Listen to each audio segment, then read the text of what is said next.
Bonjour, aujourd'hui je vais vous proposer une petite recette de tourte au poireau au compas coquelite. Alors vous allez voir, encore une fois c'est facile, rapide à faire et puis c'est excellent le soir en repas, c'est top.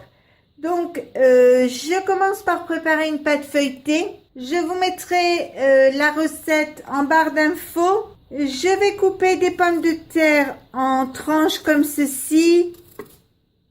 Alors il vous faut entre 100 et 150 grammes de pommes de terre par personne. Je mets 150 à 200 grammes de poireaux coupés en rondelles comme ça par personne. Alors soit vous prenez des poireaux frais, soit vous prenez des poireaux surgelés, comme vous voulez.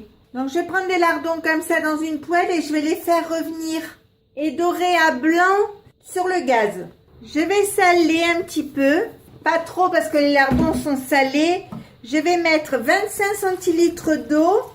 Je mets le capuchon, le couvert. Je remue mes lardons de temps en temps. J'appuie sur ce bouton. J'appuie sur vapeur. Donc vous voyez 20 minutes, 120 degrés, pas de vitesse. Je mets en route et on se retrouve dans 20 minutes. J'ai arrêté l'appareil. J'ai sorti mes poireaux. Je vais les mettre de côté. Je prends un bol comme ceci. Je mets un œuf dans un bol. Alors c'est le premier de mes poules. Elle recommence à pondre. C'est super. Je mets une brique de crème semi-épaisse comme ceci. Je vais mélanger avec un fouet. J'ai fait préchauffer mon four à 180 degrés pendant 15 minutes. Je prends un plat dans lequel j'ai mis ma pâte feuilletée. Je mets mes lardons que j'ai fait revenir. Je les étale bien. Je mets mes poireaux et mes pommes de terre. Alors vous les étalez bien. Vous essayez de les étaler au maximum. Si c'est un peu chaud, vous prenez une spatule comme ceci. Je vais mettre ma crème. Je délaye un peu avec du lait. Si vous voyez qu'elle est trop épaisse, vous pouvez la délayer un peu avec du lait.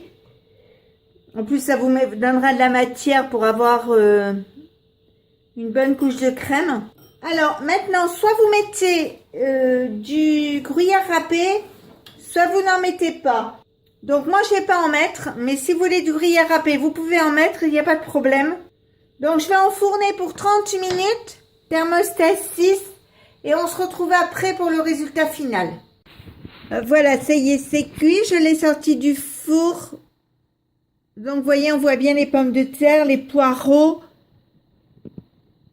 Elle est super bien dorée, c'est sympa. Donc, maintenant, on va passer à table. Et si ma recette vous a plu, eh bien, n'hésitez pas à mettre un j'aime, un commentaire ou tout simplement à vous abonner à ma chaîne. C'est facile, c'est rapide, ça coûte rien et ça fait toujours plaisir.